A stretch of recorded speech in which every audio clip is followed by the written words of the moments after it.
السلام عليكم ورحمة الله وبركاته. ازيكم يا حبايبي؟ عاملين ايه؟ يا رب تكونوا بخير. تعالوا شوفوا معايا بعض المشتريات من انواع السلاسل اللي انا اشتريتها. في بعض انواع السلاسل بتكون ضرورية ان هي تكون موجودة عندنا في الشغل، ان احنا ممكن نعمل منها سلسلة دور واحد او سلسلة دورين او كوليه 3 دور. فمن الاشكال المهمة اللي هي المفروض تكون عندنا بشكل مستمر اللي هي السلسلة البلبلة. دي هي شكل السلسلة البلبلة، ده البقرة بتاعتها. فطبعا هي المفروض تكون عندنا بشكل مستمر، يعني كل ما بتخلص المفروض نكررها. فاحنا ممكن نجيب بالبقر او ممكن نجيب بالمتر. فهي المتر بتاعها تقريبا ب4 جنيه.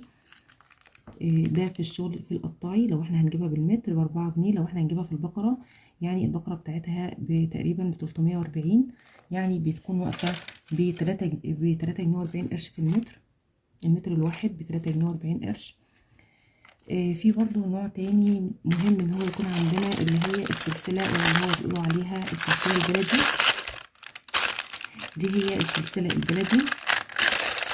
تمام، دي هي السلسلة البلدي بالشكل ده كده.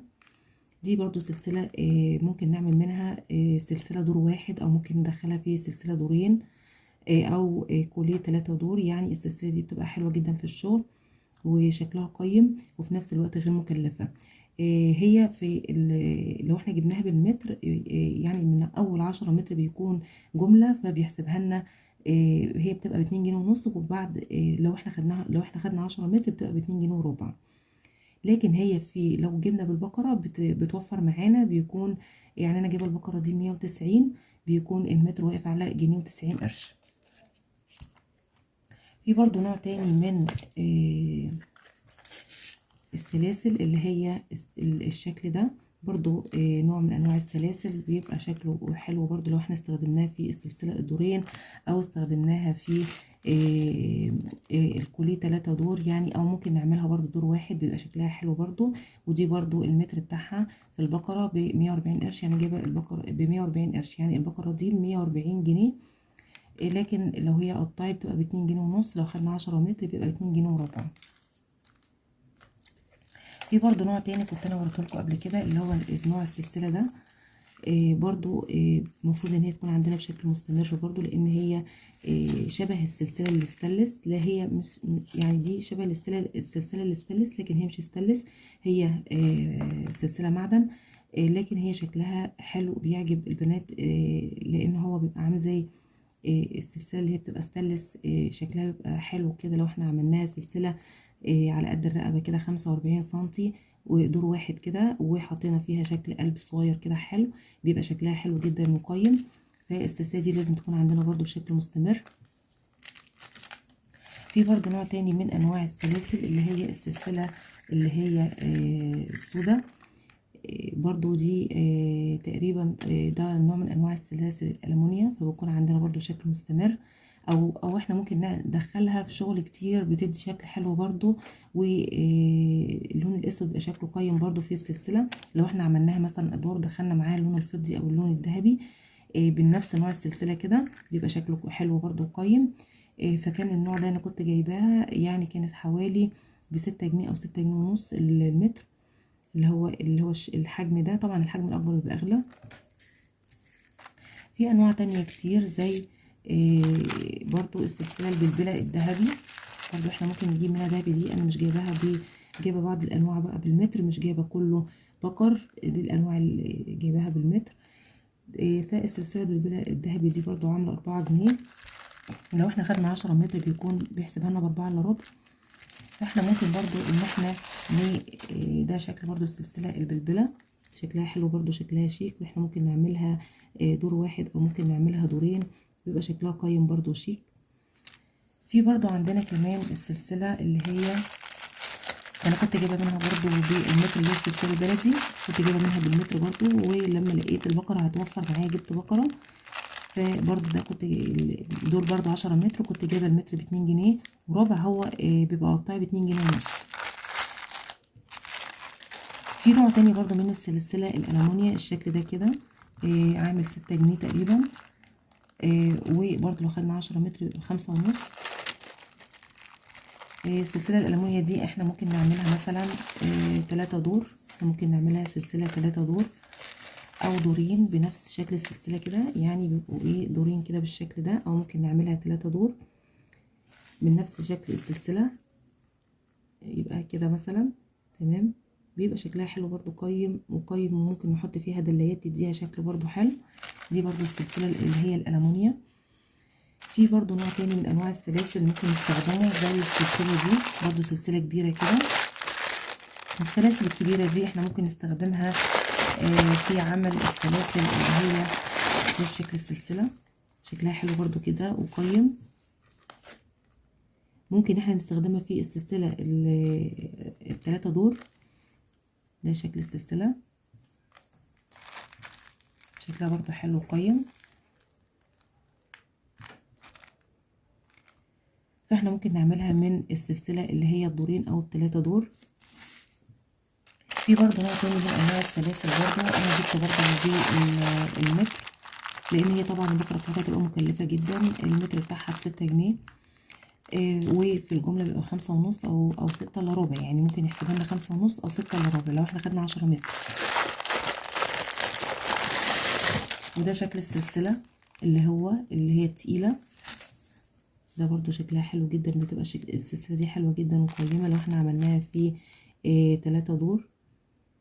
ممكن احنا نستخدمها في الدور الاخير كده، او ممكن نستخدمها في الدور التاني، بيبقى شكلها حلو برضو وقيم. دي كل الانواع، يعني انواع كتيرة انا جايبة منها بالمتر. في برضو السلسلة البلدي جايبة منها اللون الذهبي. ده اللون الذهبي من السلسلة البلدي اللي انا وريتها لكم، اللي هو الفضي بتاعها. ده الفضي بتاعها، ده اللي هو الفضي بتاعها، وده الذهبي. فانا جبت من الذهبي، يعني ما بكترش من الذهبي، فجبت من الذهبي 10 متر. برضو السلسلة اللي هي البلدي الذهبي، ده شكلها حلو برضو، شكلها قيم. ممكن ان احنا نعمل منها سلسلة دور واحد، او ممكن نعمل منها سلسلة دورين، بيبقى شكلها قيم برضو حلو في الشغل. فطبعا احنا لازم يكون عندنا جميع الانواع، يكون عندنا اللي هو الذهبي، ويكون عندنا الفضي. ده شكل برضو من السلسلة الذهبي. ده شكل من السلسلة الذهبي برضو اللي هو البلدي بالشكل ده كده، يعني هي مش بلدي، هي لها شكل كده برضو مختلف شوية عن السلسلة البلدي. احنا ممكن نستخدمها في ان احنا نعملها سلسلة دور واحد، او ممكن نعملها سلسلة 2 دور، او ممكن ندخلها في سلاسل ادوار كشكل يعني. فبرضو السلسلة دي كانت عاملة المتر بتاعها حوالي 2 جنيه، 2 جنيه وربع المتر، لو احنا خدنا 10 متر. في برضو نوع تاني من انواع السلسلة اللي هو السلسلة الرفيعة دي، برضو جبت منها 10 متر.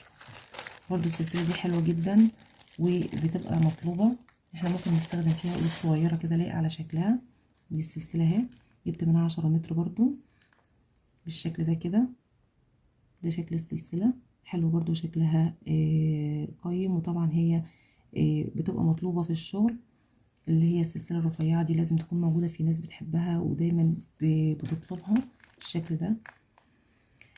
فدي برضو تقريبا المتر بتاعها عامل 3 جنيه، وفي الجملة بيكون 3 جنيه الا ربع. في برضو انواع تانية انا جبتها من المعدن. في معدن مصري، ده اللي هو اللي بيقولوا عليه معدن مصري، برضو حبيت اوريه لكم. ده معدن مصري، فلقيته عند بعض الناس، حبيت اجربه برضو، بس هو طبعا مش زي المعدن المستورد. انا طبعا قلت لكم انا بجيب من عند اولاد نزار معدن مستورد، لكن انا حبيت اوريكم المعدن المصري عشان لما تيجوا تشتروا تبقوا عارفين المعدن المصري والمعدن المستورد. ده شكل المعدن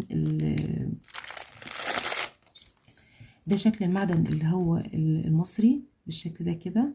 بيكون شكله يعني واضح ان هو مختلف شوية عن المعدن المستورد. بيبقى باين ان هو يعني خفيف، يعني برضو اللي هو الفراغات اللي فيه والتحديد اللي فيه بيكون شكله يعني مش معمول بإتقان كده زي الشغل التاني، يبقى شكله أقل شوية. يعني مثلا هنا ما شاء الله ما شاء الله ورقة الشجر يعني بيكون شكلها مختلف عن اللي هو المستورد. ده الشكل اللي هو مكتوب عليه ما شاء الله، والورقة الشجر بيكون شكله مختلف. عن الشغل المستورد. ده برضو كده من المعدن اللي هو المعدن المصري. في برضو انواع تانية من المعدن المصري زي الشكل ده.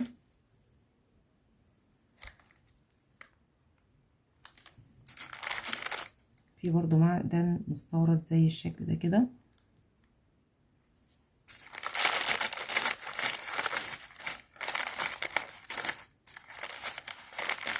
دي كلها اشكال للمعدن المصري. كيلو المعدن المصري حوالي ب170 جنيه. يعني انا كنت جايباه ب170 جنيه، معرفش وصل بعد الزيادة، هو كان قبل الزيادة الاخيرة دي كان ب170. فهو يعني ممكن يكون زاد شوية، بس هو يعني مش هيكون زي المعدن المستورد. المعدن المستورد اغلى بكتير. فدي بعض الاشكال من المعدن المصري. فالمعدن المصري بيكون شكله واضح ان هو خفيف، ويعني منظره او الخامة بتاعته بتبقى خفيفة عن المعدن المستورد. لو احنا مثلا قارنا بالمعدن المستورد، طبعا انا قلت لكم انا بجيب المعادن المستوردة دي من عند اولاد نزار، بيبقى عندهم الشغل حلو جدا وقيم. ده معدن مستورد. احنا برضو نشوف الشكل كده. ده معدن مستورد من عند اولاد نزار.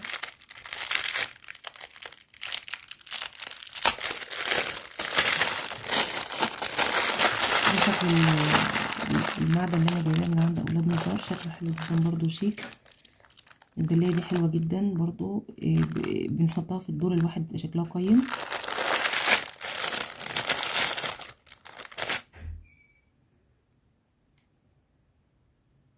ده شكل الدلاية. ده شكل الدلاية الدور الواحد.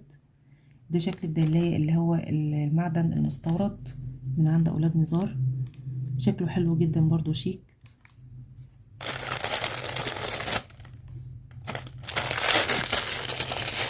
في برضو شكل تاني جبته برضو من عند اولاد نزار،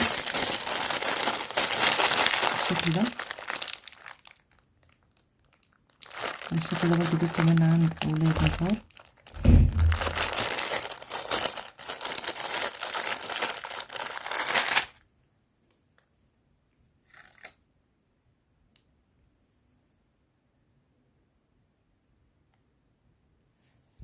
ده الشكل اللي انا جبته من عند اولاد نزار، يعني شكل كده 2 أفعى كده زي ما يكونوا ملفوفين بالشكل ده كده. برضو شكله حلو وطالع ترند. طبعا كيلو المعدن المستورد 350 من عند اولاد نزار.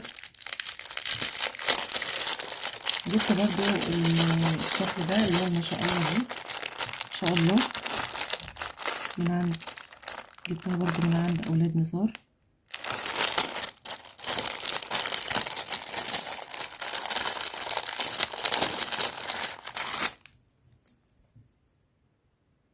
ده الشكل كده اهو، فالله خير حافظ.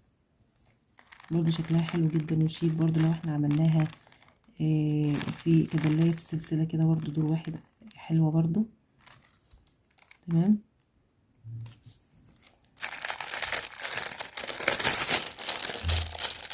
في برضو انواع تانية جبتها زي الشكل ده.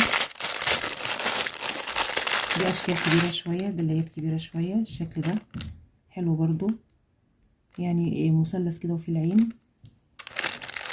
جبت برضو الشكل ده اللي هو بيكون فيه فتحات من تحت كده، ممكن ان احنا الفتحات ديت نحط فيها كريستال زي اللي انا قلت لكم عليه قبل كده في فيديو ازاي نستخدم الكريستال اللي هو الكمثرى او الكريستال المدور، او ممكن نحط فيها قطعة من المعدن الصغير. دي مجموعة كده يعني جبتها من عند اولاد نزار. ده المعدن اللي هو المستورد، واحنا قلنا المعدن المستورد عامل 350 كيلو. برضو جبت الشكل ده كده اللي هي بنحط عليها السلاسل كده، جبتها برضو من حارة اليهود، كانت عاملة 45. الشكل ده كده في الاسود وفي الابيض، جبت الاسود. تمام. حبيت اوريها لكم برضو عشان بعد كده نبقى نشوف مع بعض الموديلات اللي احنا نعملها نعرضها عليها. برضو جبت كمان مجموعة من الستان اللي هو عرض 4 سنتي بالشكل ده كده. جبت العمود كده كامل نفس اللون، لان طبعا في بعض الالوان ما كانتش موجوده عندي، لان احنا بنشتغل بالستان توك، وبنشتغل برضو ممكن نعمل منه حاجات كتير. ممكن نعمل دبوس الخمار او النقاب اللي احنا بنشتغله، ممكن نعمل توك كليبس. وفي كمان جبت اللون البني، ده سعر البقرة تقريبا عامل 12 جنيه. ده برضو قبل الزيادة، يعني ممكن يكون دلوقتي زاد عن كده. في برضو اللون البرنجاني، ده بعض الالوان اللي انا جبتها. طبعا باقي الالوان يعني بتكون اساسيه موجوده، لكن انا جبت بعض الالوان اللي هي ما كانتش موجوده عندي زي اللون البرنجاني. جبت كمان عمود من اللي هو اللون الكحلي، تمام، لان طبعا ده بيبقى مهم جدا في الشغل ان احنا نشتغله حاجات كتير. زي ما انا قلت لكم ممكن نشتغله في دبوس الخمار، او ممكن نشتغله في ان احنا نعمل بيه التوكه الكليبس، عن طريق ان احنا نعمل فلونكه بالستان اللي هو عرض 4 سنتي. دي بعض المشتريات اللي انا اشتريتها من انواع السلاسل، وطبعا انواع السلاسل كتيره. ولو احنا اتكلمنا على اسعار السلاسل، فاحنا ممكن نوفر ونجيب جميع انواع السلاسل. مش لازم ان احنا نجيب مثلا بسعر بقره، بقره لونه، يعني ممكن نجيب بقره غاليه، بس لا، احنا ممكن نجيب بسعر البقره الواحده كل انواع السلاسل من كل نوع، نجيب 10 متر، بحيث ان احنا نعمل تشكيله في شغلنا. نقدر نعمل منها السلسله الدورين، ممكن نعمل منها السلسله ال3 دور. يكون عندنا كل الاحجام، يكون عندنا الحجم الكبير، يكون عندنا الحجم الصغير، يكون عندنا اللون الذهبي، يكون عندنا برضو يعني من اللون الذهبي كذا شكل، من اللون الفضي كذا شكل، ويكون عندنا من مثلا الالمونيا، يعني ان احنا ننوع من جميع الاشكال، بحيث ان احنا لما نيجي نشتغل نقدر ان احنا يكون عندنا تشكيله في شغلنا، ما يكونش الشغل بتاعنا مقتصر على شكل واحد بس. فده طبعا بيدي للشغل بتاعنا منظر هو بيكون قيم كشغل، لان هو لازم يكون فيه تشكيله، ما ينفعش ان احنا نعمل شكل واحد بس. فعشان كده احنا ممكن لو احنا في امكانيه نجيب البقر ممكن، لو ما فيش امكانيه في البدايه ممكن نبتدي بيه ان احنا نجيب من كل نوع 10 متر، عشان نقدر نعمل تشكيله ونعمل جميع انواع السلاسل اللي هي الدور الواحد والدورين وال3 دور، ونستخدم الذهبي ونستخدم الفضي. وحبيت اوريكم المعدن المصري والمعدن المستورد وايه الفرق ما بينهم. وطبعا فرق كبير في السعر ما بين المعدن المصري والمعدن المستورد، بس انا انصح ان احنا نستخدم المعدن المستورد، لان هو بيبقى قيم وبيدي قيمة للشغل. طبعا لما بنخلص الشغل بتاعنا بالمعدن المستورد بيدي ان الشغل ده ممكن يعيش فترة اطول، لكن المعدن المصري ممكن ان هو يعني يغير لون بسرعة. فعشان كده احنا المفروض نستخدم المعدن المستورد. فاحنا ممكن برضو نجيب كمية اقل من المعدن المستورد احسن من نجيب كمية كبيرة من المعدن المصري. يا رب تكونوا استفدتوا النهارده من الفيديو. لو عجبك الفيديو اول مره تتفرجوا على القناه ما تنسوش الاشتراك في القناه وتفعيل زر الجرس عشان يوصلكوا كل جديد. والسلام عليكم ورحمه الله وبركاته.